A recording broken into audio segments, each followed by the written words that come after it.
gens préparent en amont derrière. Bienvenue pour la deuxième édition des jeudis du RNSPF qui poursuit dans la continuité le plan de continuité pédagogique qu'on a diffusé pendant le confinement. Donc aujourd'hui, 3 temps. Alors, on a toujours le même timing. C'est le premier temps, c'est retour d'expérience. Deuxième temps, stratégie numérique. Et troisième temps, accompagnement technico-pédagogique.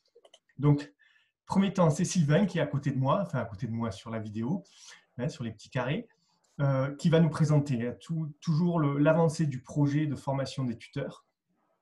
Donc, l'idée, c'est d'avoir aussi des échanges avec lui sur l'avancée de ce projet. Le deuxième temps, ça sera donc sur l'utilisation d'un système de webconférence, donc en l'occurrence Zoom. Et en fait, suite à tout le Zoom bashing qu'on a vu sur les réseaux sociaux, comment sécuriser l'accès à une webconférence. Alors, ça sert pour Zoom, mais ça peut servir pour d'autres systèmes. L'idée, c'est de savoir comment on utilise et comment ces systèmes-là. Et troisième temps, c'est Denis qui sera disponible pour tous ceux qui ont des questions beaucoup sur la plateforme Claroline Connect, mais ça peut être sur d'autres outils. Voilà, là c'est libre, vous venez, vous y allez, vous posez vos questions à Denis, partage d'écran et on avance ensemble. Voilà. Donc, je vais laisser Sylvain se présenter. Alors, pour les questions, vous savez que vous pouvez utiliser le chat avec Denis. On relira s'il faut les questions à Sylvain, mais on est un groupe dans un nombre raisonnable, donc vous pouvez aussi poser vos questions en direct à Sylvain. Là, de toute façon, vous avez l'habitude, les micros sont coupés, vous ouvrez votre micro pour poser la question. Voilà, donc à toi Sylvain. Oui, merci Pascal. Alors, je vais prendre la main, je vais vous partager un document pour commencer, pour introduire mes propos. Alors, est-ce que vous voyez le PowerPoint qui est présenté? Oui, oui. Ça marche, d'accord. Donc, merci de m'avoir invité. Alors, l'idée, c'est de vous partager un peu ce qu'on fait sur le MOOC Tuteur, qui est un appel à projet que le CREPS de Toulouse a remporté au mois de janvier. Donc, au mois de décembre 2019, on s'est situé sur ce projet. Ça nous a intéressé. Le but du jeu, c'est de vous présenter un peu le contexte actuellement. Alors, les besoins identifiés, c'est qu'il existait donc un accompagnement tutoral au sein du CREPS. Mais l'idée, c'était de s'interroger en disant mais ça existe, ça fonctionne bien, mais ça pourrait mieux fonctionner. On le faisait en présentiel, on ne le faisait pas en distanciel. Donc l'idée, c'était est-ce qu'on ne pourrait pas amener un petit plus avec cet appel à projet sur le distanciel pour améliorer le présentiel et mieux accompagner les tuteurs. Donc il y avait une deuxième idée aussi, c'était faciliter l'accès des tuteurs à un temps de formation en répondant à leurs contraintes. Donc, c'est presque un triple emploi du temps avec leur activité professionnelle. Ils sont souvent aussi impliqués dans le milieu associatif et ils doivent jouer le jeu de tuteur. Donc, on s'est dit comment faciliter l'accès à cette formation. Et c'est vrai que c'était difficile d'avoir 100% des présents sur des réunions en présentiel. Alors, au niveau de la contextualisation, ce s'inscrit dans le développement général de la digitalisation du CREPS. Donc, il y a une volonté au sein du CREPS de digitaliser. Alors, je ne sais pas si c'est propre au CREPS de Toulouse ou c'est propre à plusieurs CREPS en France, mais il y a une dynamique qui est lancée, il y a une volonté de la direction. C'est ce qu'on m'a affiché quand je suis arrivé au mois d'octobre au CREPS de Toulouse et sur des missions justement aussi en FOAD. La deuxième chose, c'est la formation des accompagnateurs, des stagiaires questionnent l'ensemble des formateurs. L'ensemble des formateurs trouvent que être accompagné, les formateurs, les tuteurs de stagiaires, c'est primordial pour monter en qualité de formation, pour améliorer la formation du CREPS. Et donc, comment s'interroger, quelles questions se poser pour améliorer cette formation des tuteurs. La troisième chose, c'était le stagiaire doit pouvoir évoluer dans un climat serein, être accompagné pour comprendre et agir au sein de sa structure. Donc, on s'est dit que pour être au plus près du stagiaire, certes, il y a les cours au CREPS, mais le tuteur a une fonction, une position idéale pour accompagner le stagiaire. Donc, la montée en qualité, la formation des tuteurs, c'est aussi augmenter la qualité de la formation des stagiaires. Et enfin, la FOAD, pourquoi un outil à prioriser à destination d'un public souvent difficile à réunir. Donc, comme je vous l'ai dit, on a 1300 stagiaires, donc on a potentiellement 1300 tuteurs. Ce n'est pas le cas, mais ça fait quand même un grand nombre de tuteurs à mobiliser. Et sur des temps des réunions présentielles, c'est assez difficile. Donc, la FOAD pourrait être une solution. Alors, on a regardé un peu ce qui se faisait sur le tutorat au niveau jeunesse et sport. Et donc, au niveau du Nord, des Hauts-de-France, alors à l'époque, c'était la DRJSCS Nord-Pas-de-Calais qui avait fait un travail sur le tutorat. Alors, je vous ai mis le lien, je pourrais transmettre le PowerPoint à Denis et à Pascal pour vous l'envoyer. Donc, il y a un lien où on peut trouver un travail fait par la DRJSCS Nord-Pas-de-Calais. Alors, ils avaient fait un gros travail multimédia avec une quarantaine de vidéos, 2 entretiens, un cadrage théorique.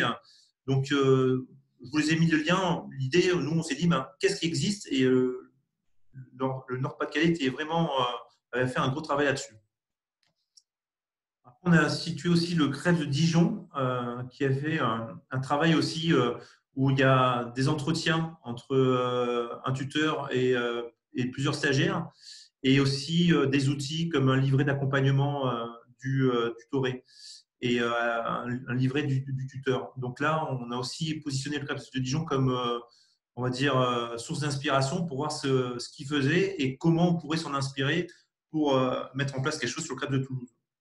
Enfin, et là, c'est un peu ce qui nous a servi en interne, c'est le travail collectif réalisé par les collègues du CREPS de Toulouse en 2006. Donc, il y avait un gros travail de fait. Bon, certains sont partis à la retraite, certains sont toujours là. Et donc, on s'est inspiré de ce travail réalisé en 2006. Alors, peut-être Patricia a entendu parler de ça en 2006. Alors, je ne sais pas si tu étais déjà là. En tout cas, moi, je n'étais pas là, mais les anciens m'ont transmis pas mal de documents et je vais en parler tout à l'heure. On a réalisé un petit groupe de travail. On s'est dit, bon, c'est un projet. Il y a un responsable FOAD au sein du CREPS, un prof de sport, donc je suis identifié. Mais faire ça tout seul, quand on débute, quand on ne connaît pas le contexte local, c'est difficile.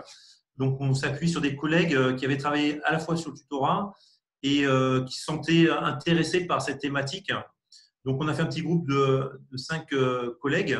Donc, Sylvie Mallory, qui est de la montagne, activité de la montagne. Arlette Grèze, en fait, c'est une ancienne prof de sport qui est retraitée, mais qui travaille avec nous, qui continue à collaborer avec nous sur cette thématique. Elle avait vraiment monté un travail avec d'autres collègues au sein du CREPS en 2006. Donc, c'est elle qui sert de témoignage.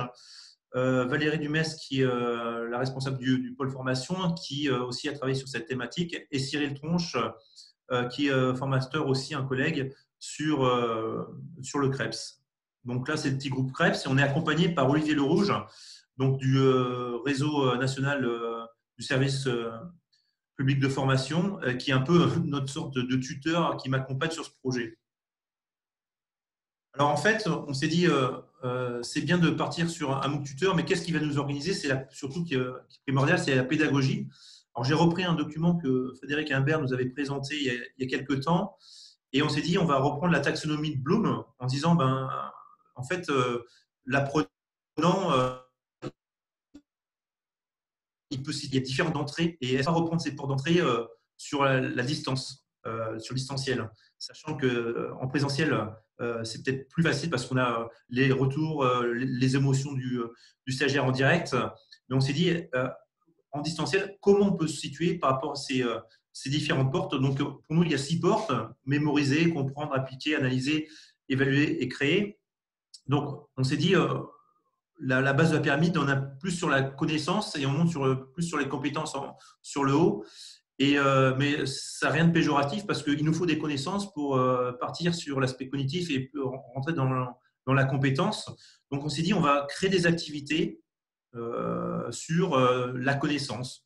Alors, on est sur la mémorisation, aussi des connaissances qui permettent de comprendre. On est sur les 2 premiers étages. Et on s'est dit, mais ce n'est pas tout ce qui nous intéresse par rapport au tutorat. On voudrait vraiment que le tuteur s'investisse dans des tâches d'analyse ou d'évaluation. Donc, vous voyez, on saute presque l'étape appliquée qui, pour moi, qui est le tutorat en direct, hein, où il sera face à son stagiaire. Mais on est surtout sur donc la connaissance, ces deux premières étapes, et sur l'analyse et sur l'évaluation. Donc, on s'est dit quelle activité nous permettrait de rentrer, d'être ambitieux, de rentrer sur l'évaluation et l'analyse, et tout en apportant des connaissances. Donc, voilà un peu notre problématique. Et ça renvoie, alors c'est d'actualité. J'ai pris un exemple que nous avait transmis Frédéric sur la taxonomie de Bloom. Et là, c'est lié par rapport au discours de Martin Luther King prononcé I Have the Dream. Donc, quel jour Martin Luther King a effectué ce discours? Donc là, on est sur les connaissances, la mémorisation. Sur la compréhension, c'est quel message Martin Luther King a-t-il tenté de livrer dans son discours. Donc là, on est sur la compréhension. Et sur l'application, c'est tracer une ligne de temps illustrant des événements marquants de la lutte contre les discriminations. Alors là, on est sur l'application, il y a une frise. Alors sur l'analyse, on est sur autre chose. On est en quoi le discours de Martin Luther King a-t-il fait progresser le mouvement? Donc là, on est sur l'argumentation, l'analyse. Donc on s'est dit, ben, en fait, cette ampoule, elle nous va très bien et on pourrait reprendre cet exemple pour constituer notre MOOC en reprenant les 6 items ici. Donc en fait, je vais vous présenter, on va prendre encore 2-3 minutes où je vais vous présenter un peu à travers une première étape le parcours de formation qu'on a commencé à établir. C'est un premier jet, hein. L'idée, c'est de vous présenter un peu notre positionnement, comment on a abordé à travers cette logique, logique de l'apprenant le module MOOC tuteur. Mais c'est aussi d'avoir vos retours en disant, bah, tiens, au niveau technique, au niveau pratique, je ne vois pas trop le sens. Tiens, ça pourrait être plus clair comme ça. Est-ce que vous avez pensé à ça? C'est aussi d'avoir un peu vos retours, hein, pour essayer de peut-être le finaliser et de remédier à quelques manques que je vais vous présenter aujourd'hui. Donc, on est vraiment parti sur les représentations. On s'est dit, on aimerait bien, qu'est-ce qu'on veut avoir dans ce MOOC? On veut changer la représentation du tuteur. Quel tuteur je suis? C'est partir du tuteur pour l'amener vers un autre, un tuteur plus compétent, plus proche de son stagiaire et avec un meilleur accompagnement. Donc, l'objectif de cette formation est de travailler sur le changement de représentation. On visera à passer d'une perception où le rôle du tuteur était celui qui fait avec le stagiaire. Donc, souvent, c'est celui qui ne regarde pas le stagiaire, qui fait à côté d'eux, à un nouveau modèle plus ambitieux où le tuteur doit laisser faire le stagiaire. Donc, c'est le stagiaire qui met les mains dans le cambouis et faire dire au stagiaire ce qu'il fait. Donc, c'est faire des feedbacks pour l'accompagner sur des pistes de remédiation. Donc, nous, on va arriver à une prise de conscience du tuteur en disant, voilà, aujourd'hui, je suis peut-être comme ça ou comme ça, et comment je peux mieux faire? Est-ce que tu fais à la place d'eux? Est-ce que tu le laisses parler? Est-ce que donc le questionner.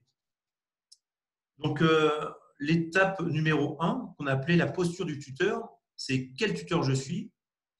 Alors l'idée c'est Laura, chaque tuteur répond en fonction de représentation et adopte des comportements adaptés par rapport au bon tuteur, à la représentation du bon tuteur qu'il a.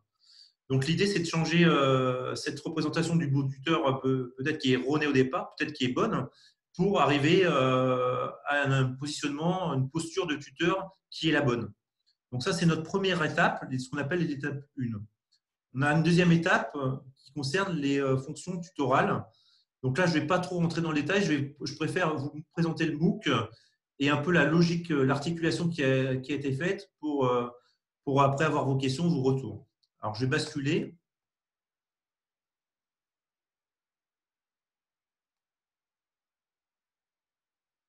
Alors, je partage un autre document. Vous voyez toujours?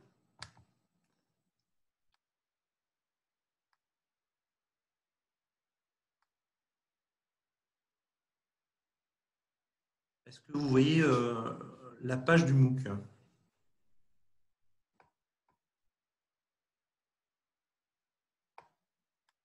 Ah, je ne vous entends pas. Oui, oui, c'est bon, nickel, Sylvain. On voit très bien la page.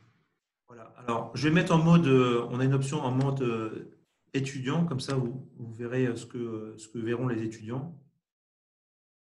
Donc voilà, alors on est sur une page d'accueil qui est celle-ci. Je vais mettre ça en haut. Voilà, qui est celle-ci. Donc, il y a plusieurs onglets sur le haut. On a une page d'accueil que je vais vite vous présenter. Je rentrerai plus dans le détail dans cours et exercices.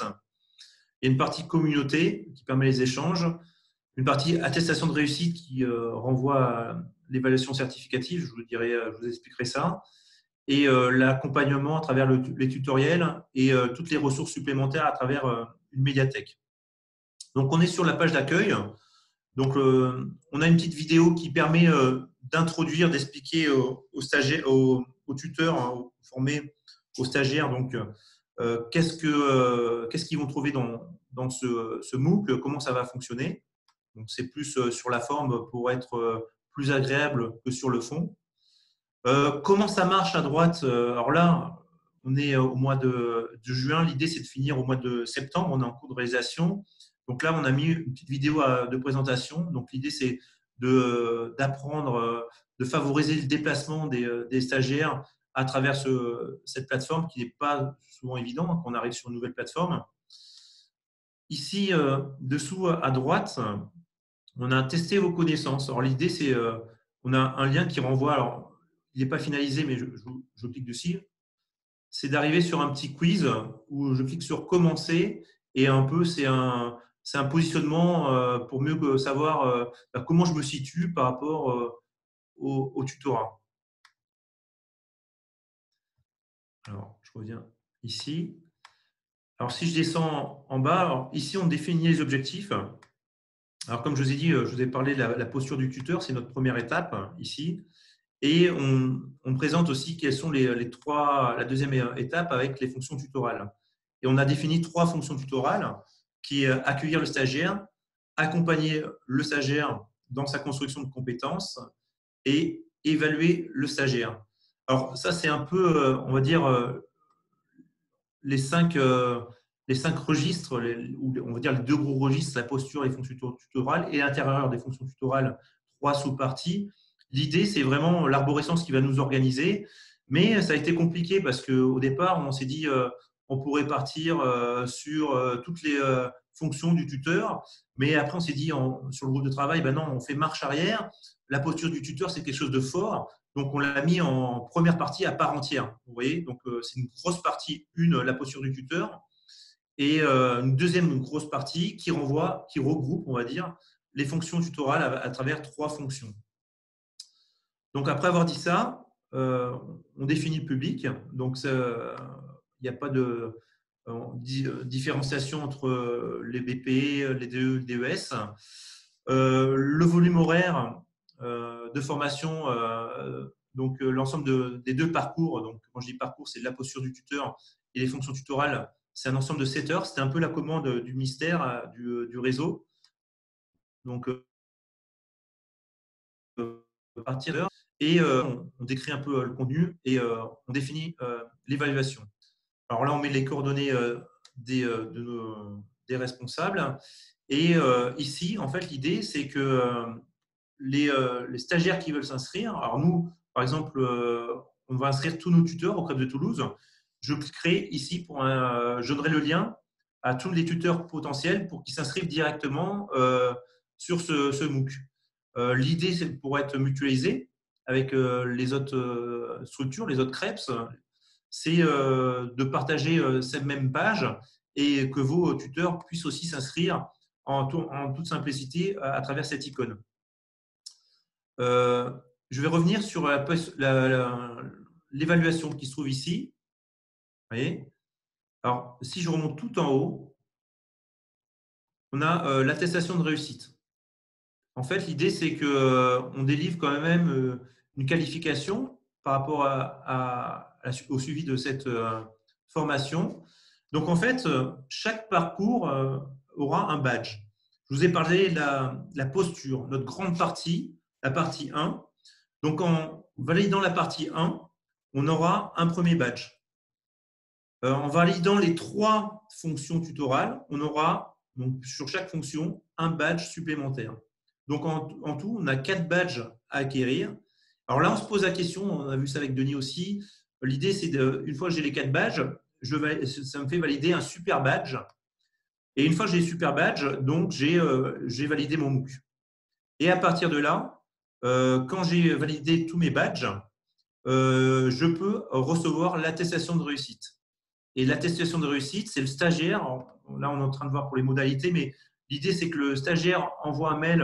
Alors, nous, on a fait ce choix, c'est d'envoyer un mail au service formation du CRED de Toulouse. Alors, ça risque peut-être d'évoluer, on va voir.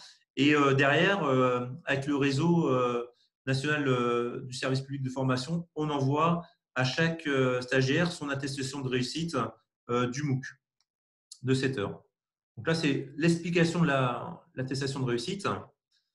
Je vais rentrer dans le cours et dans l'exercice pour vous montrer un peu l'architecture qui nous a organisée. Donc, sur cette deuxième icône, on rentre dans une page voilà, qui nous permet d'accéder ici au parcours. Donc, là, j'ai le parcours de 1 avec la posture du tuteur. Et dessous, on a les 3 autres parcours. Donc, accueillir le stagiaire, première fonction tutorale. Accompagner le stagiaire dans sa construction de compétences, deuxième fonction tutorale. Et évaluer le stagiaire dans sa troisième fonction tutorale. Alors, juste ici, vous voyez sur la droite les badges. Vos derniers badges obtenus ici, comme je vous ai parlé des badges, on imagine que le candidat a validé le parcours 1. Ici, on aura l'affichage, le badge 1 validé. Si il y a un super badge, le super badge qui est acquis, on verra le top badge de l'espace qui est acquis ici. L'idée, c'est d'avoir les résultats en direct suite à l'effectuation des exercices par le stagiaire. Alors là, on rentre, je vais vous montrer, on rentre dans cette page sommaire un peu dans le parcours. Donc là, on va changer un peu de format et on va rentrer de manière plus zoomée dans le détail de la formation. Alors, Denis, je fais une petite pause ici. Est-ce qu'il y a peut-être des questions? Pas encore? Pas encore. Alors, je rentre sur le parcours 1. Alors, le parcours se présente comme ça. Alors, sur la gauche, vous avez l'arborescence que je vais vous détailler. Et sur la droite, donc en cliquant dessus, se développe la partie abordée. Alors, sur la posture du tuteur, donc on explique vite fait les passages obligés pour valider le badge. Je vous ai parlé de badge. Donc, le badge sera validé par plusieurs passages obligés. Donc, c'est consulter l'ensemble des ressources. Alors, les ressources, ça peut être un document PDF, ça peut être une vidéo. Vous verrez, il y a des documents PDF et des documents vidéo. Il y a des documents Word. Le simple fait de l'ouvrir permet donc de dire que le stagiaire a suivi cette activité. Alors, il y a un biais parce qu'on ne sait pas le temps qu'il a passé, mais en tout cas, il y a des activités notées à travers des quiz, vous allez voir, et des activités non notées, mais qu'on conseille, mais qui ne sont pas comptées dans les 7 heures. Donc, on va dire c'est un supplémentaire conseillé. Alors, pour passer le badge, on est obligé de passer par 4 activités, mais il y a un 5e point, c'est l'activité que vous avez ici, l'activité 4, qui permet aux stagiaires de se rentrer dans l'activité, mais de ne pas être noté. Donc, il n'est pas obligé de la faire, mais c'est fortement conseillé. Donc là, l'idée, on a mis une petite vidéo rapide MOOC pour faire aussi pour expliquer comment on fonctionne. On se fait aider à travers cet appel à projet par le réseau. Et on a le CRED de Dijon qui nous permet d'accéder à la machine rapide MOOC, qui est en fait la création de vidéos de manière interactive avec des diaporamas qui circulent derrière notre dos et donc qui est assez sympathique pour transmettre des messages en formation à distance. Donc, ce parcours 1, vous voyez sur les 7 heures, c'est un peu moins de la moitié, c'est 2h30. Ça peut évoluer encore.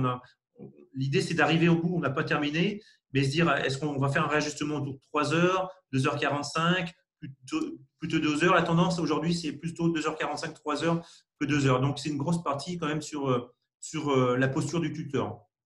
Donc, l'idée, c'est de enchaîner le parcours de manière chronologique après l'introduction qui situe un peu le parcours, enchaîner sur les caractéristiques. Donc, vous avez les boutons sur Clever9 précédents et suivants.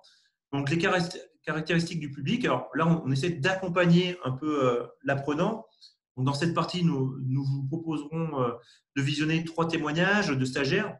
Alors, l'idée, le parti pris qu'on a fait, on s'est dit justement pour la posture du tuteur, ce serait de partir des stagiaires. Dire, ben voilà, moi, en tant que stagiaire, j'ai vécu tel type de tuteur. Mon tuteur était absent, mon tuteur m'accompagnait fortement. Donc, on s'est dit, on va sélectionner 3 profils de tuteurs. Alors, les 3 profils qui ont été identifiés, c'est le tuteur absent. Donc, c'est dans les papiers, alors, Patricia va être content, le tuteur est bien identifié, mais derrière, il n'y a pas d'accompagnement. Deuxième tuteur, c'est le tuteur qui est bien présent. Alors là, il est présent, mais trop présent. Ça veut dire qu'il fait la place 2. Alors ça, bon, c'est déjà peut-être mieux, à voir si c'est mieux, mais en tout cas, il fait la place 2, donc ce n'est pas ce qu'on attend encore de lui. Et le troisième tuteur, en fait, c'est le tuteur qu'on attend, c'est le tuteur qui accompagne, qui interroge, qui laisse faire le stagiaire, mais qui fait des retours avec lui pour avoir des prises de conscience et pour élaborer des pistes de remédiation. Mais ça part du stagiaire. Donc, on s'est dit, on va partir vraiment de ces 3 profils de tuteurs. Et le premier exercice, ça part de l'image du stagiaire. Donc, on va interviewer, par exemple, on a mis Valentine, Sébastien et Carole. Et l'idée, c'est d'avoir 3 interviews de 3 stagiaires. Donc, les interviews sont en cours en ce moment. Je vais vous en présenter une rapidement avec, donc là, vous voyez les caractéristiques des pratiques. Alors, si j'enchaîne, on a le tutor 1. Alors, vous voyez, là, on a mis vidéo 1, c'est en cours. Mais la vidéo 2, par exemple, c'est Sébastien qui va nous présenter son tutorat. Alors, j'espère que j'ai fait partager le son. Vous allez me dire si vous avez bien le son. Je vais faire une lecture. En cliquant dessus, sur l'image, j'ai intégré un lien où on arrive directement sur la vidéo.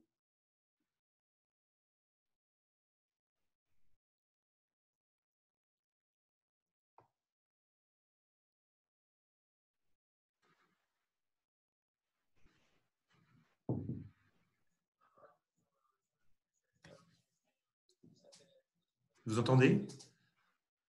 Non? Ah, je fais pause.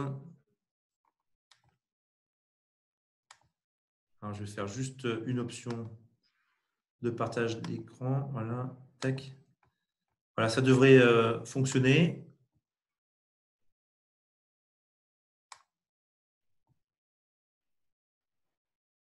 Voilà. C'est pas évident parce que ça bouge. Bah, par exemple, sur le BPGEP, c'est là où j'ai fait le plus appel à lui parce que je débutais dans cette activité un peu d'éducateur sportif. Je découvrais un peu ce monde-là, on va dire, de l'autre côté de la barrière. Du coup, on échangeait beaucoup par mail sur différentes choses que j'avais besoin de lui pour avoir, par exemple, pour qu'on puisse travailler ensemble sur des dossiers ou sur des séances, etc. Là, on se voyait souvent, la plupart du temps chez lui, et on travaillait ensemble sur les différents dossiers. Après, c'était moi qui étais beaucoup demandeur là-dessus. Après, il m'avait dit voilà, de ne pas hésiter à le solliciter autant de fois que je le jugeais nécessaire. D'accord, ça veut dire que tu avais identifié des besoins, des problèmes, et tu parlais de ça. Comment ça se passait concrètement? Par exemple, on avait plusieurs dossiers à monter au sein du BPGEP. Ils appelaient ça des ébauches de cycles, où il fallait qu'on fasse des cycles dans différents sports.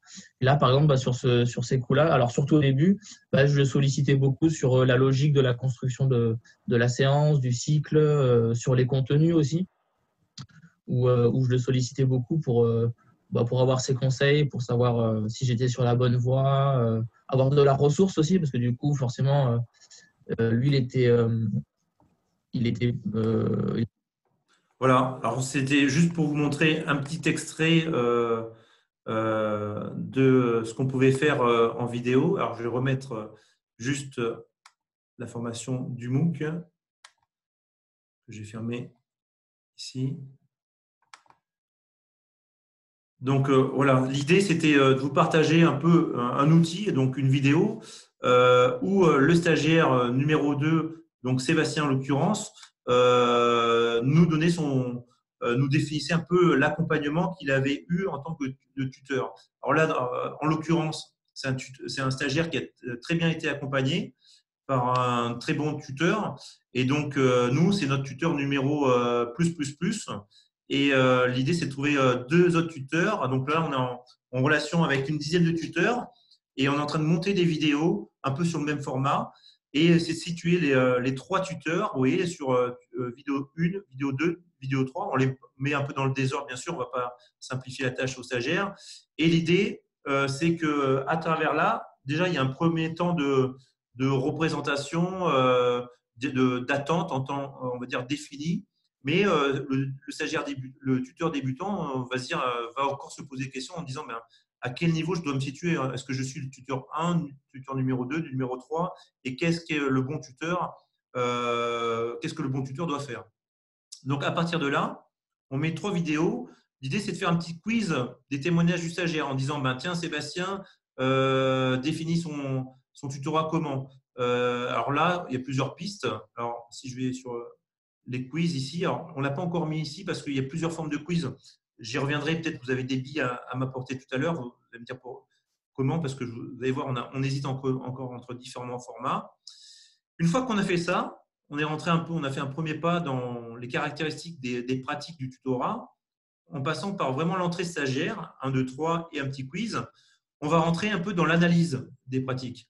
Alors là, quand on est sur des connaissances, on n'est pas encore trop sur l'analyse, même si le quiz nous permet d'analyser un peu plus, on va dire, parce qu'on analyse les retours que nous ont fait les 3 stagiaires. Là, dans un deuxième temps, vous voyez l'analyse des pratiques.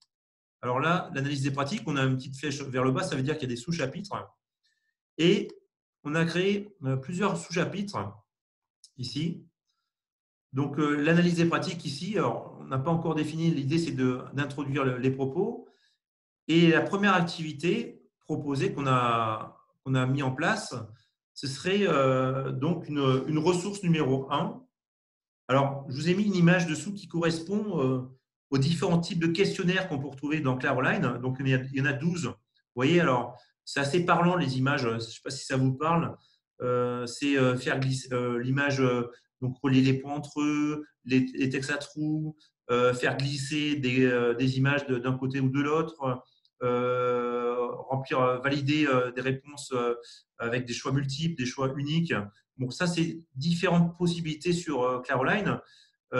Nous, aujourd'hui, on s'interroge sur quel format on va utiliser sur ces questionnaires. Alors, l'idée, c'est, si on prend la ressource numéro 1, l'idée, c'est de faire une frise avec des verbes d'action correspondant à différents niveaux d'autonomie. Alors, je vais peut-être vous montrer ça. Voilà, vous voyez, c'est un peu ça. Je ne sais pas si vous voyez le document avec la frise. Donc là, c'est je fais comme moi ou j'arrive à l'opposé sur l'autonomie on va dire complète du stagiaire, faire comme lui, autonomie du stagiaire. Et donc là, sur cette chronologie, sur cette frise, on a différents verbes d'action, plusieurs registres, et c'est de situer tous ces registres sur une frise. Alors, ce n'est pas évident, c'est une des difficultés, peut-être Denis pourra aussi trouver des exemples dans d'autres formations, c'est comment un outil qui est disponible chez nous, qui nous est utile pour nous organiser, comment le retranscrire dans nos activités en distanciel. Vous voyez ? Donc, l'idée, c'était de reprendre cette petite frise et la transformer en un des 12 questionnaires présents ici. Donc, on s'est dit, l'idée, ce serait peut-être celle-là la moins pire ou peut-être la meilleure aujourd'hui, mais on n'est pas sûr, on hésite encore. C'est, vous voyez, celle où il y a ma souris, la neuvième, ici, en situant les mots dans des cases. Alors, par exemple, contrôler, je mettrai dans la première colonne, deuxième ligne. Si je mettrais autonomie complète, alors si je reprends un mot autonomie complète, par exemple le mot comprendre, si le stagiaire est dans la compréhension, si je le laisse comprendre, eh ben, le situer dans notre parcours, ce serait peut-être dans ce petit, donc toujours dans le même outil, ici, même outil, ce même questionnaire, dans la colonne de droite, en disant que la colonne de droite correspond à un niveau d'autonomie totale. Voilà. Et la colonne de gauche, à contrario, pas du tout d'autonomie. Donc, il y a tout ce petit travail, on va dire, qui est assez chronophage, hein, mais sur lequel on est obligé de passer pour transformer nos outils, on va dire, qu'on utilise en pédagogie, en didactique, l'adapter au niveau distanciel. Alors ça prend pas mal de temps. Alors là, vous voyez, ça, c'est peut-être un des outils, un des questionnaires qu'on pourrait utiliser. Alors peut-être que certains d'entre vous auraient des réponses en disant tiens, moi j'utiliserais bien tel autre questionnaire ou tiens, je verrais telle possibilité. Est-ce que sur Clearline c'est possible? Je ne sais pas ce que vous en pensez. Est-ce qu'il y a des idées par rapport à ça? Moi, je pensais plutôt peut-être avec le système des questions où tu peux classer là, ordonnancement, donc c'est pas la 9e, mais c'est la 10e. Tu vois, celle qui est juste après dans la liste des questions là. D'accord, la 10e. Ouais. Il y a ordonnancement qui permet justement de faire du classement et du coup de classer par ordre chronologique ou voilà, ou en tout cas classer les éléments. Peut-être ça pourrait correspondre. Ouais, ça pourrait être bien, ça peut-être. Ouais. On ne l'avait pas identifié comme ça, mais à regarder. Ouais. Et une deuxième ressource, donc toujours sur un nouveau format, ce serait de reprendre les groupements d'idées et les classer dans les bons domaines. Alors, je vais essayer de vous partager un deuxième document. Voilà, l'idée, c'est on a ce tableau. Alors là, l'idée, c'est toujours d'avoir une notion sur la relative autonomie ou pas que je donne à mon stagiaire. Donc, on a identifié 4 niveaux dans l'autonomie. Voilà, donc créer des conditions d'intervention du stagiaire. Niveau 2, organiser les transformations du stagiaire à partir des modèles prédéterminés en relation avec le référentiel de formation. Un niveau 3 intervient de façon diversifiée pour que les stagiaires progressent dans sa capacité à répondre aux besoins du contexte professionnel. Et un 4e niveau, vers le plus d'autonomie, c'est adapte son intervention au regard des problèmes perçus. Donc, vous voyez, il y a ces 4 niveaux d'autonomie. Et là, l'idée, c'est de dire, voilà, le stagiaire a déjà repéré différents niveaux. On redonne un petit coup sur les niveaux. Mais si je prends notre première colonne à gauche, là, on essaie de définir différents domaines d'action du tuteur. Donc, on a différencié 6 niveaux. Donc, définition des contenus, modalité d'intervention, organisation des bilans du stagiaire, observation, analyse de la séance, gérer l'alternance avec le centre de formation, et etc. Et le dernier, prise en compte des stagiaires et intégration du projet de formation. Donc là, l'idée, c'est que chaque case, par exemple, la case, si on est à bataille, si je suis sur la case A2, A3, l'idée, c'est de caser, identifier à quoi correspond le texte A1. Est-ce que le texte qui est en case A1, le stagiaire va pouvoir l'identifier comme un niveau 1 et du domaine des définitions du contenu pédagogique? Est-ce que, par exemple, si je reprends une autre idée, si je prends celle-ci, intervient pour combler les manques, oriente, laisse faire, corrige, démontre, explique, propose plusieurs solutions pour un même problème. Est-ce que le stagiaire qui est en formation est capable de le situer au niveau 2 et dans le domaine modalité d'intervention, accompagner les progrès? Donc, l'idée, c'est que chaque groupe ici de mots soit situé dans une case.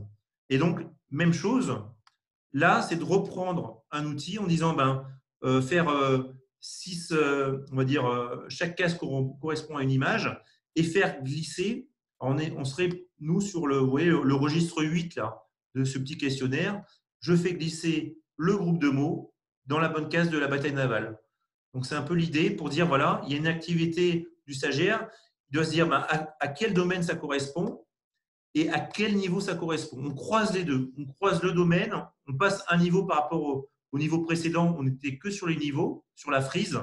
Là, on croise les domaines d'action du tuteur et le niveau d'autonomie accordé au tutoré. Voilà. Alors, je ne sais pas s'il y a des questions encore, Denis, à ce niveau-là.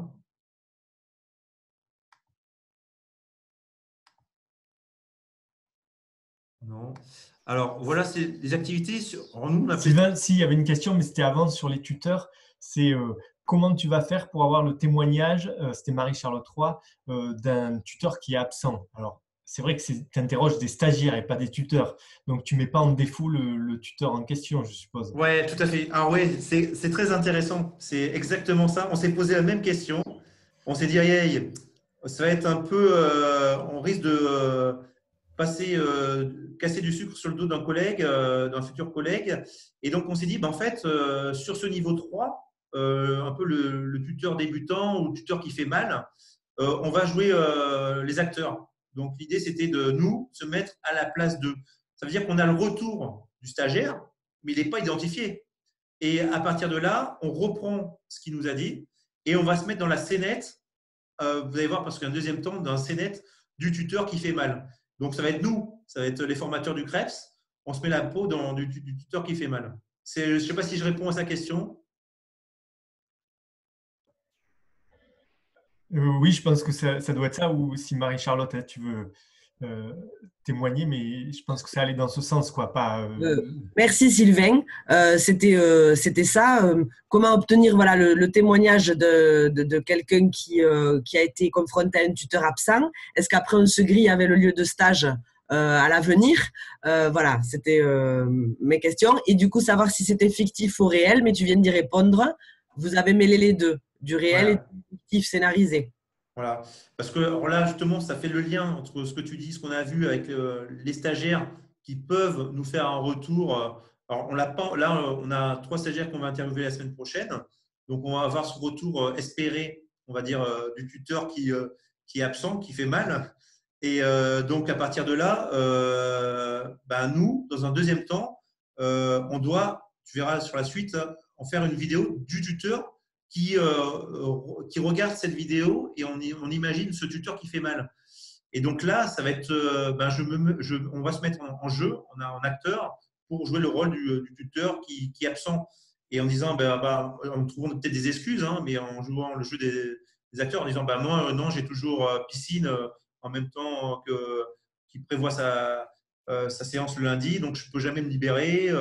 Vous comprenez? Donc l'idée, c'est de vraiment être sur le jeu d'acteur. Et après, à partir de là, trouver des pistes de remédiation. Alors, je vais y venir par la suite.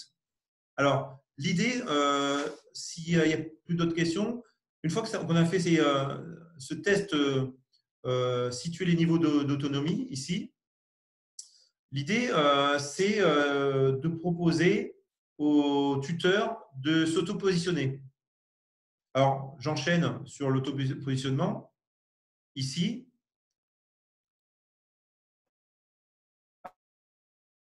Alors là, document, alors autant je teste en même temps que vous parce qu'on ne l'avait pas encore testé. En fait, c'est le même tableau par rapport au tableau qu'on vient de voir précédemment. Et l'idée, c'est que le tuteur qui a vécu ces petites activités avec du copier, glisser, déposer, de la bataille navale, qui a vu les 3 vidéos des stagiaires, qui a rempli, qui a mis les bons mots sur la frise en fonction du niveau d'autonomie, pas du tout d'autonomie à beaucoup d'autonomie. Et il se dit, à toi de jouer. Donc, les consignes qu'on lui donne, alors je ne sais pas si je reviens en amont, voilà, c'est ça. En vous appuyant sur la grille des domaines, donc c'est celle qu'on vient de voir complétée avant, disponible ci-dessous, que nous avons apporté dans l'activité précédente pour situer les niveaux d'autonomie des stagiaires. Positionnez votre propre activité de tuteur en situant vos différentes manières d'intervenir auprès du stagiaire dans les différents domaines proposés. Donc là, l'idée, c'est de reprendre le même tableau et on donne la liberté au tuteur de se positionner en mettant ses propres mots à travers les différents niveaux et en fonction des différents domaines. Alors, ça se trouve sur différents domaines, il sera sur le niveau 1, sur d'autres domaines, il sera sur le niveau 2, peut-être sur un domaine, il sera niveau 3 ou inversement, peut-être il se sent au niveau 3 sur pas mal de domaines et il sera peut-être sur le niveau 2 sur un domaine particulier. L'idée, c'est avoir cette possibilité au tuteur de s'exprimer, de faire une activité. Alors, cette activité n'est pas notée, on l'a précisé tout à l'heure, c'est la seule activité qui n'est pas notée. Alors, notre volonté, au CREPS aussi, alors peut-être ce n'est pas la vôtre, hein, je vous pose la question à tous, hein, c'est l'idée d'avoir une autonomie du module. Ça veut dire qu'on est sur du distanciel asynchrone. On n'est pas présent pour corriger, parce qu'on imagine, on a par exemple, je sais pas, 800 tuteurs. Si les 800 tuteurs répondent ici dans le tableau, et si on doit faire un retour, un feedback, comment gérer les corrections pour 800 tuteurs? Vous voyez, c'est un peu compliqué. Alors, il y avait un outil qui était l'évaluation par les pairs qui nous avait paru intéressant, que je crois que Pascal vous avait présenté une fois. Et l'idée, c'était qu'on n'est pas présent, mais que les tuteurs en formation s'auto-corrigent entre eux. Mais derrière, ça demande quand même un suivi. Donc, c'est assez compliqué aussi d'évaluer. Donc, on s'est dit, cette activité où il y a du qualitatif, on n'est pas sur du quantitatif, on ne peut pas la quantifier, nous, en termes de… Parce que c'est des mots, c'est un autopositionnement, c'est des idées. On ne peut pas avoir une correction automatique si on n'est pas présent. Donc, on s'est dit, cette activité n'est pas évaluée. On la propose, elle est fortement conseillée. Nous, on l'inclut quand même dans la notation du badge, dans l'évaluation du badge. Il est obligé de passer par cette activité pour que le badge soit validé.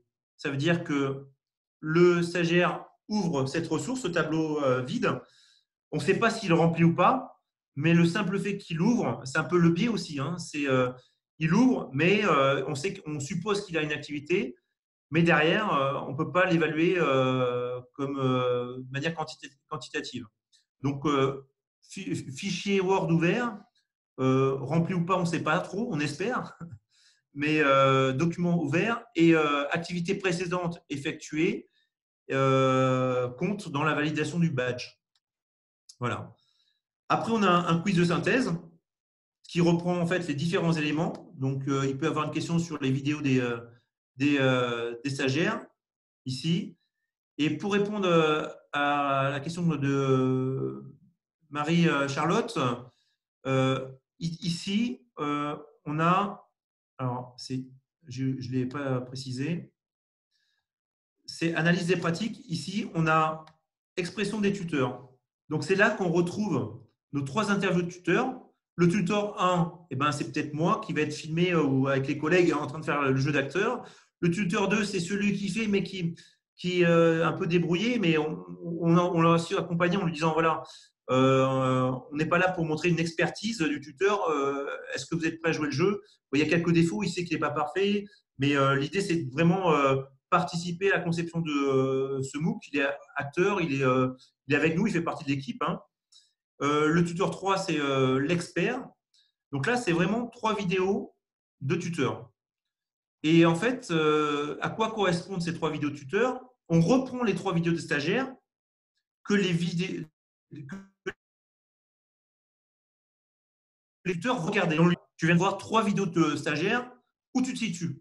Et là, on enregistre son argumentation et on l'interroge pour essayer pour savoir comment il situe sa propre intervention et si, par rapport à ce qu'il dit, il n'y a pas une contradiction par rapport à son positionnement. Voilà. Donc, l'idée, c'est vraiment interroger le tuteur sur son positionnement, sur, on va dire, les 3 profils identifiés et comment il navigue de l'un à l'autre et comment il se situe par rapport à ces 3 profils. Après, on l'a mis dans chacun des 2 autres parcours. Après le quiz de synthèse, c'est échanger et partager. Donc là, l'idée, c'est vraiment d'être dans le partage, dans l'échange. Aujourd'hui, on a identifié un forum de discussion Et on s'était posé la question avec Olivier Le Rouge. Là, c'était peut-être trouver un LinkedIn du tutorat jeunesse et sport. Alors, c'est vraiment mettre à disposition des outils sur le tutorat. Alors, même là, en relisant, je ne sais plus ce qu'on avait, le LinkedIn, je vois bien, mais sur le tutorat, alors j'essaie de retrouver du sens, mais l'idée, c'est d'avoir plusieurs outils, forums, pour mettre en relation les collègues et pour échanger. Et enfin, je peux revenir au parcours initial avec se diriger vers les autres parcours. Alors, si je reviens en arrière, alors vous voyez ici la communauté. On a un forum qui permet les échanges. Donc, ça permet dessous, on a mis une option qui nous permet de voir les derniers échanges. Alors là, on voit des échanges, par exemple, que j'avais eu avec Pascal. Vous voyez, des échanges dans le temps, il y a 4 mois. Là, on peut partager des vidéos. Donc, l'idée, c'est vraiment d'être aussi dans l'espace communication, ici dans communauté. Donc, l'attestation, on l'a vu, le communauté, on l'a vu. Je reviens au cours exercice. Le parcours 1, on vient de le voir. Vous voyez, donc on l'a situé à 2h30, 2h45. On ne l'a pas finalisé, donc il y a encore quelques manques. L'idée, c'est de vous le présenter un peu plus tard de manière finalisée. Et on a les fonctions tutorales. Alors, les trois fonctions tutorales, c'est à peu près ce qu'on vient de vous présenter. Alors, il me reste, je regarde le temps, il reste 5 minutes. Je ne sais pas s'il y a d'autres questions, Pascal, à ce moment-là. Non ? Non, pour l'instant, non. Donc, on va vous inviter à poser des questions. Vas-y, Sylvain, continue. Voilà. Alors, je présente un peu l'accueil du stagiaire. Alors, l'idée, c'est un peu sur la même fonction introduction. Et l'idée, c'est, comme on a vu une situation sur les représentations, on veut vraiment s'appuyer sur des situations professionnelles sur ces 3 fonctions. Donc, sur l'accueil du stagiaire, l'idée, c'est de s'appuyer toujours sur une vidéo. On a choisi l'entretien d'accueil du stagiaire sur la compétence accueillir le stagiaire. Et donc là, c'est le tuteur sur cet entretien d'accueil, comment il se situe par rapport aux acteurs. Donc, il y a l'employeur, il y a le stagiaire, je suis tuteur, il peut y avoir l'OF. Donc, l'idée, c'est mettre en situation professionnelle.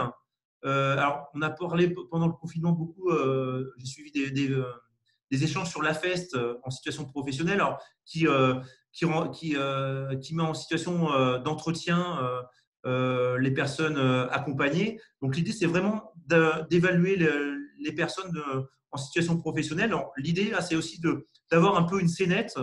On parlait d'acteurs, du jeu d'acteurs, des formateurs, où on met en jeu d'acteurs un tuteur, un tutoré et un employeur. Et derrière, on débriefe sur cet entretien.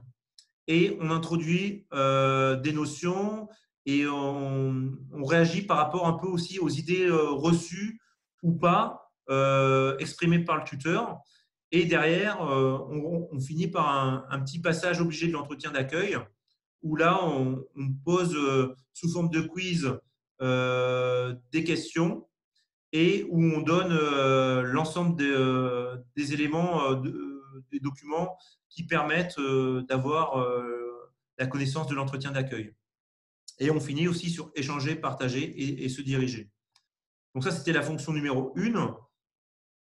Si on prend la fonction numéro 2, qui est le parcours 2B et 2C, c'est à peu près la même situation, la même volonté de partir d'une situation professionnelle. Pour la 2, accompagner de compétences, on partirait sur un entretien d'explicitation après avoir observé un stagiaire sur sa séance. Donc là, après l'accueil du stagiaire, on a une première situation. On a une deuxième situation ici sur l'accompagnement du stagiaire avec un entretien d'explicitation et on revient à travers une vidéo où le tuteur nous transmet son ressenti par rapport à ce qu'il a vu du stagiaire et l'analyse qu'il en fait et savoir qu'est-ce qu'il questionne. Et en partie 2C, évaluer le stagiaire. L'idée ici, c'est toujours mettre le tuteur en situation professionnelle et d'être en relation. On s'est posé la question, où on pourrait mettre en avant la relation tuteur-OF. Et c'est là qu'on s'est dit, là, on va vraiment mettre l'accent sur la relation OF-tuteur qui nous paraît aussi primordiale. Et l'idée, c'est d'avoir un coordinateur d'un diplôme qui va accueillir sur un entretien le tuteur en disant voilà, nous, quelles sont nos attentes en termes d'évaluation au sein de l'OF, comment on peut les retranscrire, comment tu peux les prendre en compte, toi, au niveau de ton tutorat et comment ce qu'on attend un peu de toi sur l'évaluation. Voilà. Donc là, c'est la partie évaluation et on est sur un peu, on a un entretien sur l'évaluation entre le coordinateur et le stagiaire. Voilà. Alors ça, on n'a pas encore, nous, on a beaucoup développé la posture du tuteur. J'ai été d'ailleurs un peu long là-dessus. Et par contre, sur la partie 2A, 2B, 2C, les trois fonctions tutorales, là, on est en cours de construction des entretiens pour savoir comment on va parler de l'évaluation de l'accueil du stagiaire auprès du tuteur. On est aussi sur le 2B et le 2C, aussi sur le même type de problématique de construction du questionnaire actuellement. Voilà. Voilà, donc un peu nos problématiques. Il reste 3 minutes. Alors peut-être laisser la parole parce que j'ai beaucoup parlé et peut-être qu'il y a des questions par rapport à ce qu'on a dit. Oui, Sylvain, il y avait une question sur Martin. Là, je lui ai demandé de quel OF il était. Pour qui ça sera disponible et sous quelles conditions cette formation des tuteurs? D'accord. Alors, c'est une très bonne question. Aujourd'hui, on travaille avec le ministère, avec le CREF de Toulouse. Donc, nous, la plateforme qu'on va faire, c'est la plateforme, le module du CREF de Toulouse. Mais l'avantage de Caroline, c'est de pouvoir aussi travailler, dupliquer ou agrémenter d'autres fonctions. Donc, on peut la personnaliser, on va dire. Après, Denis, peut-être, maîtrise plus ça, mais à travers différentes expériences. Mais nous, l'idée, c'est de dire, voilà, c'est propre à nous, mais ça peut être partagé après, à revoir les modalités avec le ministère, comment ça se passe, pour après la compléter, l'améliorer ou la personnaliser. Ouais. Ok, merci.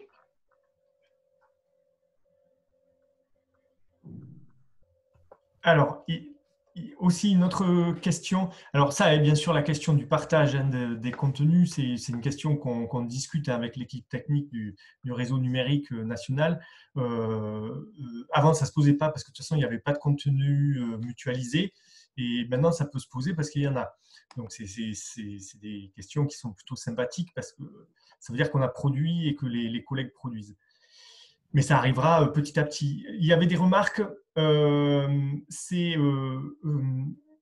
Nicolas Sajat et Céline Joviado sur le fait que sur des corrections automatiques, les quiz simples sont plus pratiques à utiliser parce que les tableaux, c'est quand même pas facile si on n'est pas en capacité d'accompagner les personnes qui suivent la formation. Ah oui, d'accord. Ton avis, voilà, Sylvain. Alors, elle s'oriente, c'est une proposition, non? Ouais, c'est une proposition et ton avis dessus, quoi, en fait. Ouais, alors c'est vrai. Alors, en retravaillant la semaine dernière dessus, là, sur la conception, sur le tableau, je dis, mais il y a beaucoup on va dire, de fonctions, de champs à remplir. Et on s'est dit, ben, peut-être, c'est comme elle dit, c'est le revenir à la simplicité du questionnaire simplifié, quoi. Et c'est peut-être ce qui va nous orienter sur nos 2-3 choix qu'on a à faire là, par rapport au futur questionnaire. Peut-être si vous voulez par rapport à ma remarque. Vous m'entendez? Oui, oui. Oui. C'est plus que bon, moi j'en fais des tableaux parce que effectivement j'utilise et des fois c'est compliqué, mais le paramétrage des points par case ou des points par tableau, sur l'intégrité du tableau, sur colonne, etc. En fait, ça fait des quarts, des huitièmes, des dixièmes de points accordés à chaque candidat. Et puis, les candidats s'y perdent. Et puis, souvent, le tableau déborde du cadre. Il suffit qu'on mette une case où le texte il est trop long et ça déborde du cadre. Et en fait, ton tableau, il sort complètement de l'image. Donc, ce n'est pas forcément super approprié de faire des tableaux sur une formation asynchrone parce que moi, j'ai plus de problèmes avec avec des tableaux que quand j'en fais pas en fait. Et se borner simplement sur souvent des QCM basiques avec choix multiples, ça suffit amplement. Par rapport à ce que tu disais tout à l'heure, moi j'aurais bien vu, comme l'a dit Denis, l'ordonnancement, mais par thème en fait. C'est-à-dire que plutôt que ton tableau où il y a tous les thèmes en abscisse et en ordonnée, choisir un thème et puis là tu fais un ordonnancement par rapport au niveau d'autonomie. Et puis ensuite tu passes à ton deuxième thème et après tu redemandes de faire un ordonnancement par rapport au niveau d'autonomie et ainsi de suite. Ou alors de faire des reliés en fait, des reliés entre tes différents niveaux d'autonomie, c'est-à-dire que tu mets tes textes à gauche, tu mets ton niveau d'autonomie à droite, 1, 2, 3, 4, et tu fais relier. Mais en fait, rester sur le plus basique possible et pas faire des tableaux croisés. Tableaux croisés, c'est trop complexe pour le candidat qui est en asynchrone et qui n'a pas du tout de personne en face de lui pour lui expliquer tout ça, en fait. Ouais, bonne idée, ouais. On va tester, ouais. Hello, j'ai pas tout à fait compris, Sylvain, ce que tu as répondu à Patricia Martin de la DRGS Occitanie sur le fait qu'on puisse se prêter en fait ce joli MOOC. Parce que j'ai cru lire à un moment que public cible, BPGEPS, bon, tout ce qui est professionnel. Mais à peu de choses près, on peut l'utiliser pour bien d'autres cas. Donc, comment faire, tu vois, parce que vous avez fait un travail très conséquent. Moi, je me dis, je réajuste 2-3 trucs et ça va pour d'autres missions. Alors, moi, je ne suis peut-être pas la personne qui a fait le… Là, mais peut-être Pascal, ouais. Ouais, je vais intervenir. Donc là, effectivement, il faut passer aussi par les chefs de pôle formation, certification des directions régionales pour qu'ils demandent au ministère qui est, comme on a fait pour le MOOC des évaluateurs, des agents donc en direction régionale qui soient formés ou en direction départementale qui soient formés pour que derrière, c'est eux qui animent la formation. Parce que le contenu, si on décrète que c'est du contenu qui a été fait par des établissements publics et qu'on peut le reprendre, que le ministère se l'approprie et le rediffuse, ce qui est son rôle, d'accord? Mais derrière, il faut animer le contenu. Donc, en fait, ce qu'on avait fait pour le MOOC des évaluateurs, c'est qu'on a formé les collègues en région ou en département pour qu'ils diffusent. Le CREPS ne peut pas former, peut pas assurer la formation pour les tuteurs des organismes privés aussi. Ou alors, il faut avoir des conventions de fonctionnement. Donc, c'est pour ça que si ça vous intéresse sur les territoires, c'est aussi l'idée de réinterroger via le réseau, le ministère, pour dire, voilà, est-ce que ça devient un contenu estampillé national et que, dans ce cas-là, on puisse le rediffuser partout, mais qu'on forme des collègues pour qu'ils puissent le rediffuser. Moi, à mes yeux, je vois que le MOOC que tu as fait, Pascal, et celui de Sylvain sont très complémentaires, donc utiles à tous aussi. Mais apparemment, ce qui vous pose un souci, c'est la gestion. Oui, mais… En fait, ça poserait problème à Sylvain si je lui envoie les tuteurs des Pyrénées-Orientales à valider au CREPS de Toulouse. Ça va t'occasionner des comptes, de la paperasse et du suivi, alors que ce n'est pas les gens de chez toi, techniquement. C'est ça ton souci, en fait. C'est ça. Ah, c'est vrai que ça peut être un souci, hein. Pas pour moi, mais pour le service, on va dire. Oui. Derrière les attestations qu'on reçoit, les renvoyer, valider, donc c'est des envois de mails, donc c'est une charge de travail. Alors c'est vrai que ça, on en a parlé ce matin avec Denis là, et c'est un truc sur lequel il faut peut-être regarder avec le ministère. Oui, c'est un métier à part entière qui pourrait être fait pour nous tous.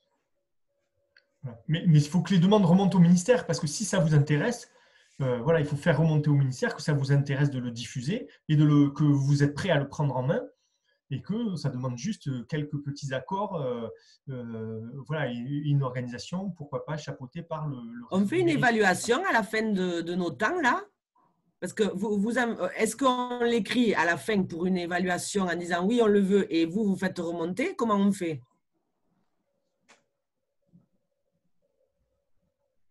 Nous, bien sûr, dans notre groupe, il y a un membre de DS3B, c'est Albin Sirven.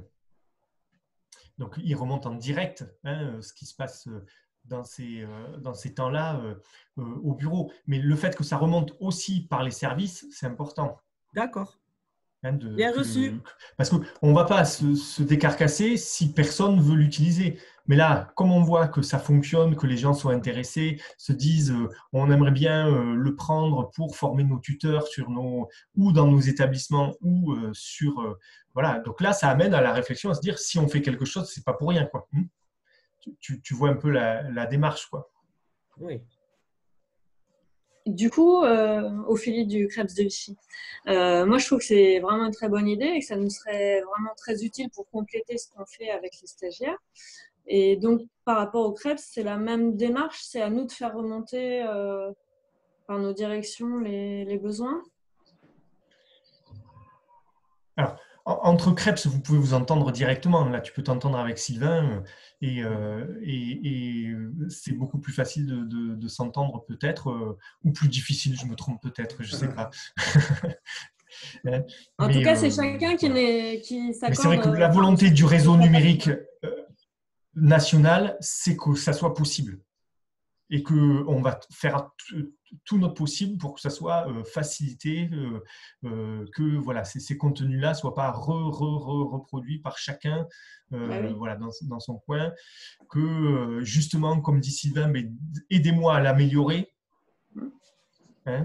Parce que là, la remarque de Nicolas, les autres remarques, ça permet, qu'il a eu pendant les différents temps, ça lui permet d'améliorer, de trouver quelque chose qui soit, on va dire, le plus juste possible, quoi. Puis, de toute façon, ça évoluera dans le temps aussi, parce que la FEST, la formation en situation de travail, fera peut-être évoluer la situation de pas mal de tuteurs, mais que justement, tout seul, le refaire, mais si Sylvain sait qu'il y a pas mal de collègues qui sont prêts à l'aider à amender pour s'adapter aux nouvelles situations, c'est tout de suite beaucoup plus encourageant.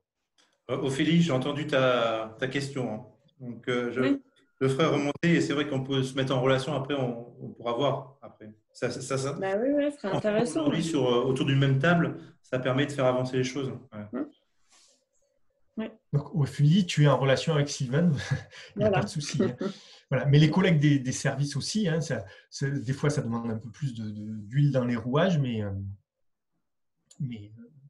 tant mieux. Alors, moi, je vais basculer sur l'autre salle. Je laisse Sylvain finir avec vous, avec les questions que vous voulez lui poser, puisque j'ouvre l'autre salle. Ça commence à 15h15 sur la deuxième intervention. Alors, je sais qu'ils sont inscrits sur les deux. Mais vous pouvez continuer à poser des questions à Sylvain, pas de souci. Merci beaucoup. Moi, j'ai terminé. Je vous remercie d'avoir été attentif et avoir posé quelques questions. J'ai noté quelques bonnes idées, donc ça va être bien pour la suite et productif. Sylvain, il y avait juste, avant de finir, il y avait une question de Céline là, qui demandait justement où tu stockais tes vidéos, Claco, YouTube ou ailleurs. Oui. On en parlait ce matin, justement. On en a parlé ce matin. J'interviens parce qu'après, j'enchaîne sur l'intervention avec Pascal, mais parce qu'en fait, moi, j'avais eu le souci sur après la lenteur, si ça tourne ou pas, s'il y en a beaucoup. Alors, moi, j'avais fait le choix de le mettre sur Claroline, mais bon, je ne suis pas sûre que ce soit pertinent. Et comme vous avez l'air d'en avoir beaucoup, peut-être qu'il faut l'anticiper par rapport type de connexion, et ainsi de suite. C'est un vrai souci. Ça a été une vraie question, Krebs, parce qu'aujourd'hui, on a vu qu'il y avait pas mal de Krebs qui avaient créé leur chaîne YouTube. Nous, on n'a pas créé de chaîne YouTube encore. Alors, il y a différentes parties pris, on va dire. Mais en tout cas, au niveau service informatique, on a créé un SharePoint qui permet de télécharger dans un espace de stockage nos vidéos. Donc, on a fait un SharePoint spécial vidéo au sein du service informatique du Krebs. Et là, on stocke toutes nos vidéos. Et en fait, tu as une option partage de la vidéo et on crée un lien, on génère un lien. Et c'est ce lien qu'on va mettre dans Claroline.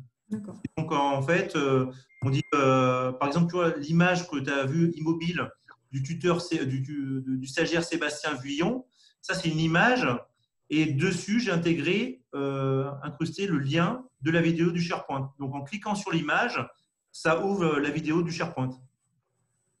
Ok. Puis j'avais posé 2-3 autres questions. Il y avait l'idée, les inscriptions, tu mets dans ton espace d'activité inscription publique et chacun s'inscrirait? Alors, nous, on connaît nos tuteurs. Donc, ouais. L'idée, c'est de… Sur Claroline, alors je ne le maîtrise pas encore, mais je sais qu'il y a une option créer un lien d'inscription et on enverra un mail à nos tuteurs en disant inscrivez-vous à la formation à distance sur le lien suivant. Et donc, en se connectant, ça leur crée un identifiant et après, ils peuvent se connecter. C'est l'idée un peu ça, pour simplifier, qu'on ne crée pas, nous, des identifiants, qu'on n'envoie pas 10 000 mails, mais en un seul mail et en création automatique par le tuteur lui-même, c'est plus simple. C'est le lien qui est généré par, si on coche inscription publique, Denis, ou pas, non? C'est ça? D'accord. Okay. Et il y avait aussi la question des attestations, parce que je rejoignais les questions des collègues. Si ça s'ouvre et qu'il y a plusieurs demandes, après, la gestion des attestations par le secrétariat, elle risque d'être un peu lourde. Est-ce que vous les faites payantes ou pas? Enfin, vous n'avez pas non plus…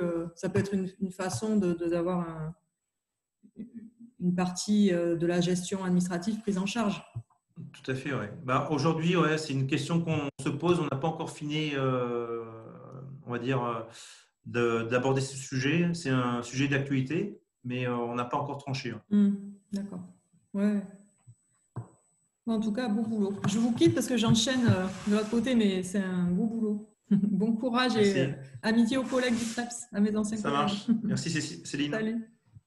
Sylvain, bonjour et merci. Enfin, j'ai eu des difficultés pour me connecter depuis mon téléphone. Il a fallu que je revienne au bureau, enfin à la maison, pour me connecter. Et je vais suivre sur l'autre, mais je te rappellerai en perso pour que tu me donnes un peu plus d'éléments sur la présentation que tu as faite. D'accord, pas de souci, ça marche. À très bientôt, merci. À bientôt. De mon côté, j'ai terminé. Alors, je ne sais pas s'il y a des questions d'autres personnes, d'autres collègues. Non, j'ai donné ton adresse à Ophélie. Donc, d'accord.